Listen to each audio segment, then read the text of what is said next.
काम हो रहा है। तुम साथ हो जो मेरे, किस बात की कमी है। तुम साथ हो जो मेरे, किस बात की कमी है।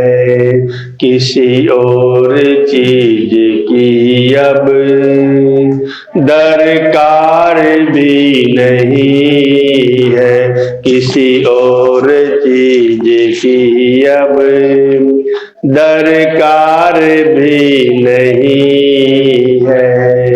तेरे साथ ये गुलाम अब गुलफाम हो रहा है। मेरा आपकी कृपा से सब काम हो रहा है। मेरा आपकी कृपा से सब काम हो रहा है। करते हो तुम कन्हैया, मेरा नाम हो रहा है। मेरा आपकी कृपा से सब काम हो रहा है। मैं तो नहीं हूँ काबिल, तेरा पार कैसे पाऊं। मैं तो नहीं हूँ काबिल, तेरा पार कैसे पाऊं। टूटी हुई वाणी से गुणगान कैसे गाऊं। टूटी हुई वाणी से गुणगान कैसे गाऊं। तेरी रोशनी से मेरा घर उजियार हो रहा है।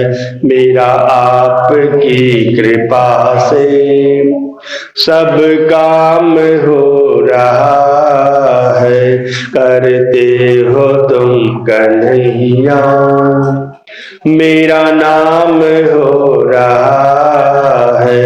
मेरा आपकी कृपा से सब काम हो रहा है।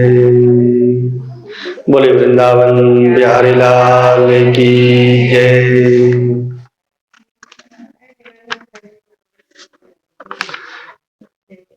कार्तिक मास का महात्म्य सुनाते हुए नारद जी राजा पृथु से कार्तिक के महत्व के बारे में बताते हैं कि कार्तिक का महीना बहुत ही महत्वपूर्ण होता है। उसमें हम जो भी शुभ कार्य करते हैं उसका हमें विशेष फल मिलता है। तो नारद जी ने राजा पृथु को किस प्रकार शंकासुर का वध हुआ और वेदों को वापस ब्रह्मा को दिए गए। सभी ऋषि महर्षियों ने वेदों को सागर से निकाला और ब्रह्मा जी को सौंप दिए। उसके बाद पृथु राजा कहते हैं कि हे देवर्षि, आपने प्रयागराज और बद्रिकाश्रम का महत्व तो बताया, लेकिन कार्तिक मास में जो स्नान किया जाता है उसका महत्व क्या है, कैसे स्नान करना चाहिए, कैसे हमें नियमों का पालन करना चाहिए, वो सब भी बताएं। तो नारद जी कहते हैं कि जब 2 घड़ी रात शेष रह जाए तब तिल, कुशा, अक्षत, चंदन आदि लेकर शुद्ध होकर जलाशय पर हमें जाना चाहिए। नहर की अपेक्षा नदी में स्नान करने से 10 गुना फल मिलता है। और नदी की अपेक्षा संगम पर स्नान करने से उससे 10 गुना फल अधिक मिलता है, तथा तीर्थ पर स्नान करने से सबसे अधिक फल की प्राप्ति होती है। इसलिए कार्तिक में ज्यादातर भक्त लोग जो है अनेक तीर्थों की यात्रा करते हैं। हमारा भी विचार है अब की बार पुष्कर जी जाए। तो पहले जो कार्तिक स्नान करते थे वो गांव में कुएं या तालाब में स्नान करते थे। आसपास में नहर होती है, छोटी नदी होती है तो उसमें स्नान करते हैं, या फिर बड़ी नदी होती है जैसे गंगा यमुना आदि नदियां, महानदी, उनमें स्नान किया जाता है। और तीर्थ में स्नान करना सबसे अधिक पुण्यदायक होता है। स्नान से पहले भगवान विष्णु का ध्यान करके हमें स्नान का संकल्प करना चाहिए। फिर तीर्थ में उपस्थित देवताओं को कर्मशः अर्घ्य और आचमनी आदि दे। बार बार हमें भगवान की स्तुति करनी चाहिए। हे प्रभु, हे कमलनाथ, हे भक्त वत्सल दीनानाथ, मैं आपको नमस्कार करता हूं। ये जलसाई, हे प्रभु आप जलसाई हो, अर्थात जल में शयन करने वाले हो। भगवान विष्णु क्षीर सागर में शेष नाग पर विश्राम करते हैं। भगवान वैकुंठ में भी रहते हैं, भगवान क्षीर सागर में भी रहते हैं, क्योंकि भगवान तो कण कण में व्याप्त हैं और भगवान अपने भक्तों के हृदय में भी निवास करते हैं। बार बार भगवान की स्तुति करें, भगवान का स्मरण करें और कहें कि मेरे दिए हुए अर्घ्य को आप ग्रहण करें। वैकुंठ, प्रयाग तथा बद्रिकाश्रम में जहां कहीं भी आप गए हैं, जहां भी हैं, वहां उन्होंने 3 प्रकार से अपना पैर रखा था। वहां पर ऋषि, वेद, यज्ञों के सहित समस्त देवता मेरी रक्षा करते रहे। अर्थात भगवान वैकुंठ में रहते हैं, भगवान बद्रिकाश्रम में रहते हैं या भगवान प्रयागराज में रहते हैं, जहां भी हो भगवान मेरे इस अर्घ्य को स्वीकार करें, मेरे परिणाम को स्वीकार करें, प्रार्थना को स्वीकार करें। और जहां गए हैं वहां जितने भी देवता हैं वो सभी मेरी रक्षा करें। हे जनार्दन, हे दामोदर, मैं आपको प्रसन्न करने के लिए कार्तिक मास में विधिवत स्नान करता हूं। विधिवत का अर्थ है विधि के अनुसार, संयम और नियम के साथ। आपकी कृपा से मेरे समस्त पाप नष्ट हो जाए। कार्तिक मास में व्रत तथा विधि पूर्वक स्नान करने वाले का मैं अर्घ्य लेता हूं। जो कार्तिक मास में स्नान करते हैं, कार्तिक मास में जो अर्घ्य देते हैं भगवान को, भगवान उनका अर्घ्य स्वीकार करते हैं। और कार्तिक मास में स्नान करने से, विधि पूर्वक भगवान का संकीर्तन करने से, भगवान की पूजा करने से हमारे पाप नष्ट हो जाते हैं।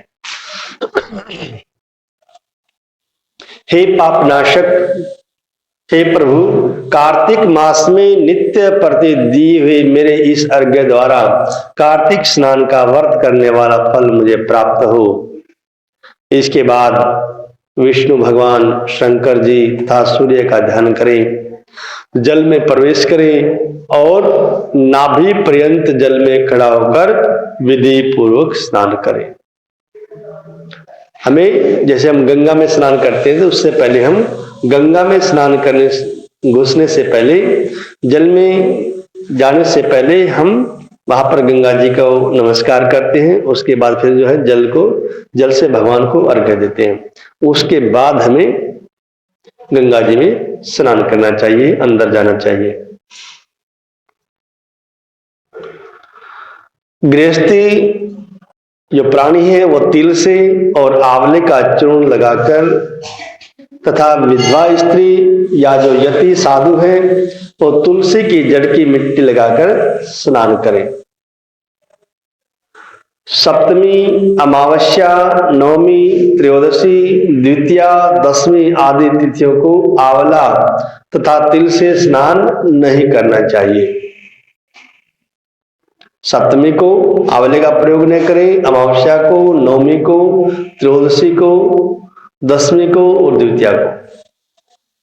जिस भक्ति भाव से भगवान ने देवताओं के कार्य के लिए 3 प्रकार का रूप धारण किया है, भगवान तो एक ही है और उन्हीं परमपिता परमात्मा ने सभी भक्तों की मनोकामना पूर्ण करने के लिए इस सृष्टि की रचना के लिए 3 रूप धारण किए हैं, ब्रह्मा, विष्णु और महेश के रूप में, और तीनों एक हैं। यदि हम इनमें कोई भेद मानते हैं तो वो हमारी अज्ञानता है, मूर्खता है। इसलिए आपने जो 3 प्रकार का रूप धारण किया था वही पाप नाशक भगवान विष्णु अपनी कृपा से मुझे पवित्र बनाए। विष्णु जी की आज्ञा से कार्तिक व्रत करने वाले की इंद्र आदि सभी देवता रक्षा करते हैं। इसलिए कार्तिक मास भगवान को सबसे पवित्र है।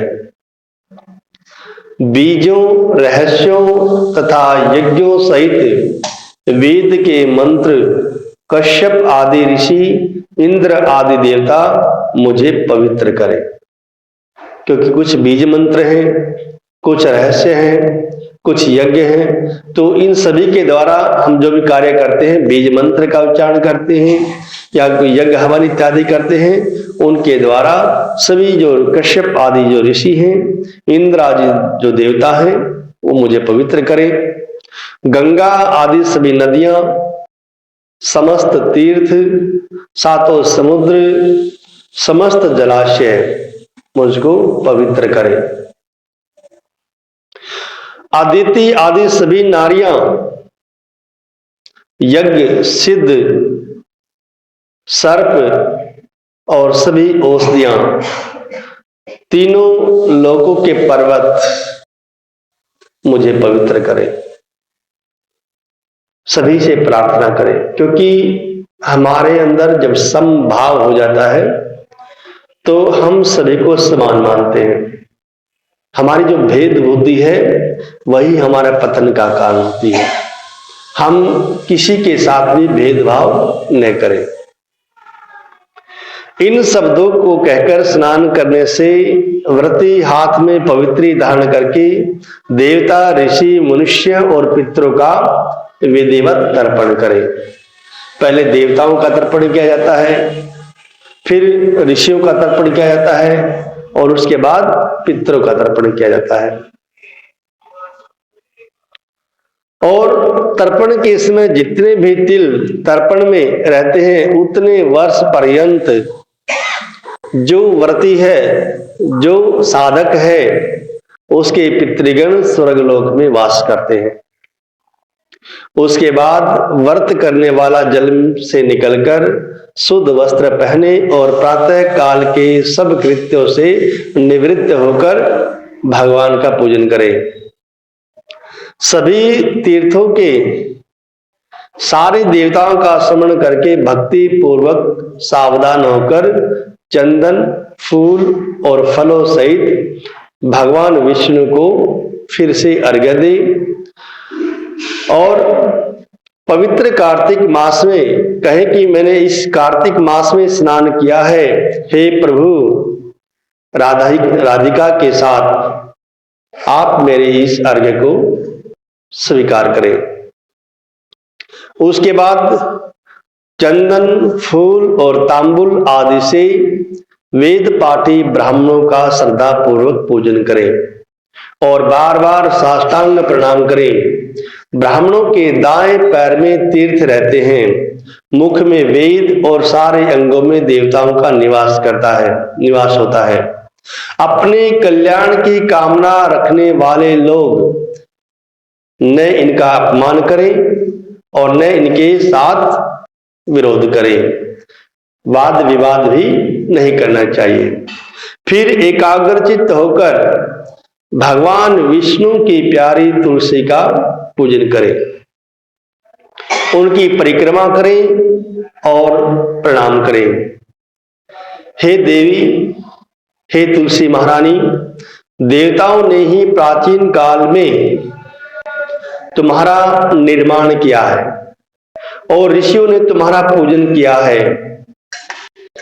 हे विष्णु की प्यारी, मैं आपको प्रणाम करता हूं।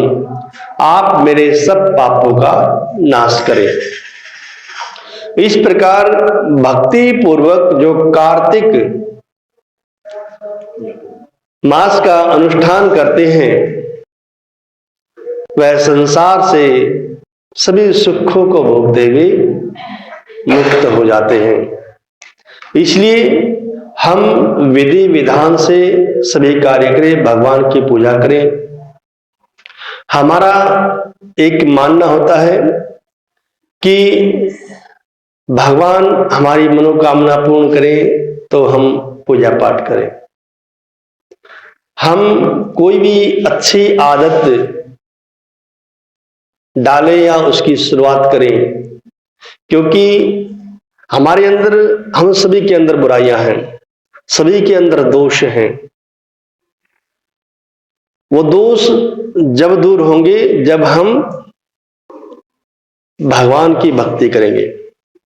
हम आदत डालें पहले भगवान की पूजा की। जो हमारे अंदर बुराइयां हैं वो अपने आप दूर होंगी। ये नहीं कि मैं अपनी बुराइयों को दूर करूंगा तो फिर भगवान की पूजा करूंगा, ऐसा कभी नहीं होगा। वो हमारी बुराइयां दूर नहीं होंगी, लेकिन जब हम परमात्मा का नाम लेते हैं, प्रभु का संकीर्तन करते हैं, तो हमारा मन धीरे धीरे अपने आप निर्मल हो जाता है और हम जो इस सांसारिक दलदल में फंसे हुए हैं धीरे धीरे निकल जाते हैं। इसलिए ये प्रयास करें, पहले पकड़ने का प्रयास करें, छोड़ देगा नहीं, क्योंकि हमारा पैर आगे टिकेगा तो ही पिछला पैर उठेगा। जब तक हमारा आगे वाला पैर नहीं जमेगा तब तक हम पीछे पैर को नहीं उठा सकते।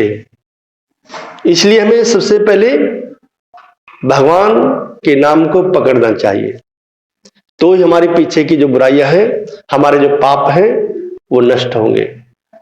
इसलिए हम प्रयास करें भगवान को पकड़ने का, अर्थात भगवान की भक्ति करने का। जब हम भाव से मन के साथ जिस दिन भी शुरू करेंगे उसी दिन से हमारे पाप नष्ट होना शुरू हो जाएंगे। बोले विष्णु भगवान की जय। श्री कृष्ण गोविंद हरे मुरारी, हे नाथ नारायण वासुदेवा।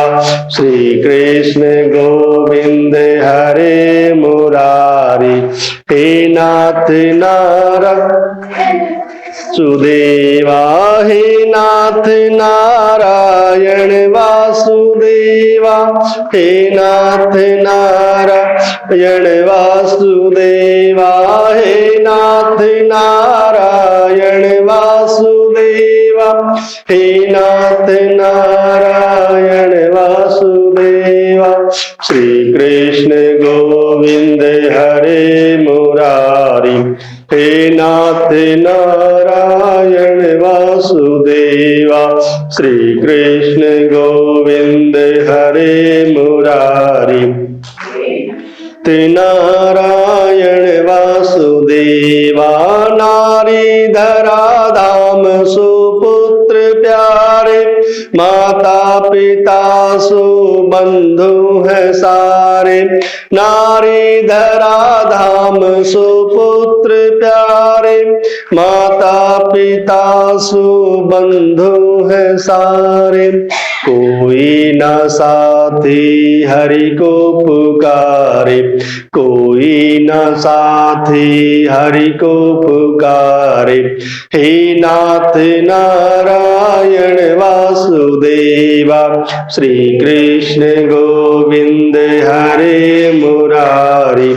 हे नाथ नारायण देवा, श्री कृष्ण गोविंद हरे मुरारी। हे नाथ नारायण वासुदेवा। बोले वृंदावन बिहारी लाल की जय। लगता है ईश्वर से यह दिल कभी कभी, लगता है ईश्वर से यह दिल कभी कभी। मिलती है सज्जनों की महफिल कभी कभी, लगता है ईश्वर से ये दिल कभी कभी,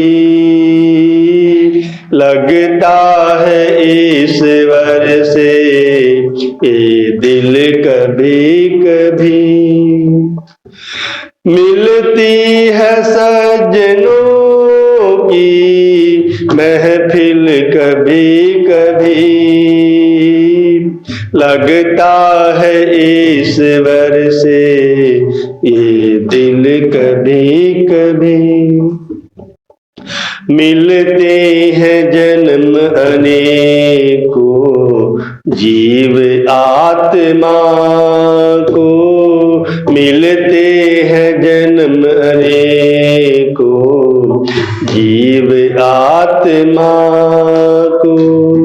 मिलता है आदमी का यह तन कभी कभी, लगता है ईश्वर से ये दिल कभी कभी, लगता है ईश्वर से ये दिल कभी कभी। मिलती है सज्जनों की महफिल कभी कभी, लगता है ईश्वर से ये दिल कभी कभी। चलना तो दिन रात है जीवन की राह में, चलना तो दिन रात है जीवन की राह में। मिलती है आदमी को मंजिल कभी कभी, मिलती है आदमी को महफिल कभी कभी, लगता है ईश्वर से ये दिल कभी कभी, लगता है ईश्वर से यह दिल कभी कभी। मिलती है सज्जनों की महफिल कभी कभी, लगता है ईश्वर से ये दिल कभी कभी। मझधार में हो नैया अंधियारी रात हो, मझधार में हो नैया अंधियारी रात हो।